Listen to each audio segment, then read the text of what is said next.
Hello everyone, welcome to this first edition of Searching the Heart. In this brief short video, we will be looking at various issues of life, issues that might come into our minds as questions. Most of us young people grow up not knowing where to look for answers. But we'll be looking at these issues from the perspective of the Holy Scriptures. And we hope you will enjoy these brief teachings that will always be on the website for you to download. Now, today we'll be looking at from the very beginning of things. There are various theories and various understandings of what brought about the beginning of the world, the creation, as it were. Some say it is the Big Bang. Some say God created the heavens and the earth, as we see in Genesis chapter 1, which we will read. In the beginning, God created the heavens and the earth. The earth was formless and empty, and darkness covered the deep.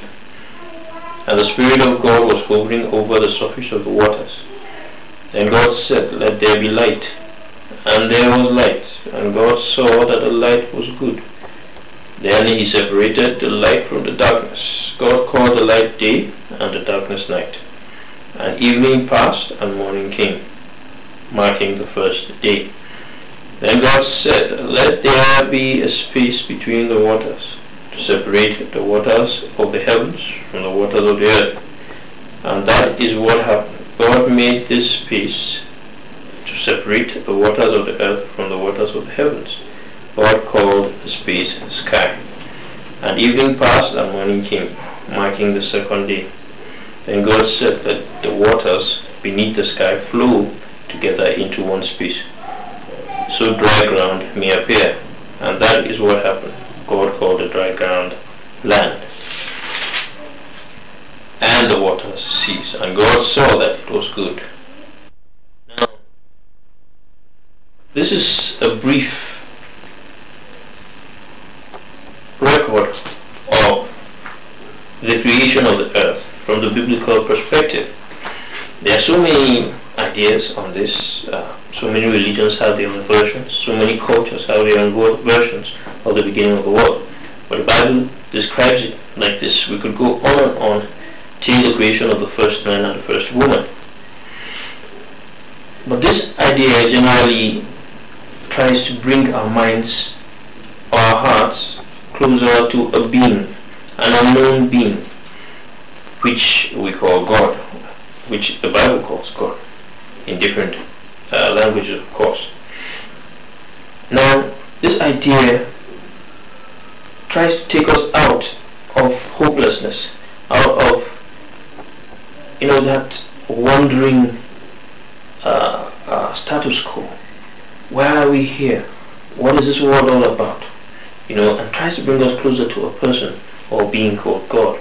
Now, in so many of the ideas we might find out there, we might see that some of them do not ascribe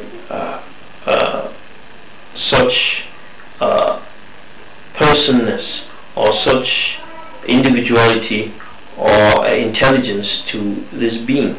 Some of them describe him as a very abstract being that we cannot never know, and we can never come to appreciate in close quarters. But the Bible here describes him as a person who had a desire. His spirit hovered over the earth, and he began to make pronouncements. We can see here from verse 26 of Genesis 1 that then God said, "Let us make human beings in our image, to be like us. They will reign over the fish of the sea, the birds of the sky, the livestock, all the wild animals on earth, and the small animals that scurry along the ground." So God created human beings in His own image. In the image of God He created them. Male and female He created them. So He created them so that they could be like Him. Okay? He created them with a purpose. He's not that abstract according to the Bible.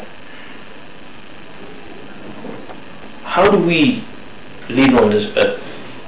Do we subscribe to theories of certain philosophers who believe that there is no God and that we're wasting our time pursuing Him? Or do we really appreciate the record of the Bible and the testimony of the Bible that tells us that He is a person and He's interested in us? In various cultures we might find the description of this God as a personal God. Okay, I wouldn't want to ascribe to any particular culture for now, but He's there in so many cultures. Most other cultures might say He's not really that close. Our experiences from day to day might really make us doubt that He is that close to us. But the testimony of the Bible tells us different and assures us that we can come to know this God in His person as a creative God, a God who was responsible for this creation, to create a world that was first and foremost without form, and a world that was in chaos. And then He began to refine His own creation, to perfect it from the first day, the second day, the third day, to the day He made human beings and the day He decided to rest and allow human beings to take control of the earth, as it were. This is the God that the Bible talks about, and a God which the Bible assures us is just beginning in the business of making our lives better.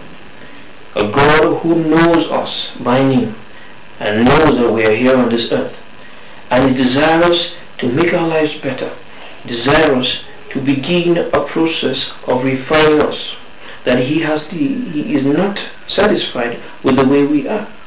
The raw human form that is selfish, that is disoriented, that is looking for answers, that He is in the business of creating, not only just creating us and putting us here on earth, but making our lives purposeful, pointing us to a direction that we can follow and that we can depend on. This is what we will be looking at in the following series that will follow this one, that we all can chart a destiny and an end that will be a great one, not an end that will be for destruction or meaningless. I pray that as you continue to follow this series, you will be enriched. God bless.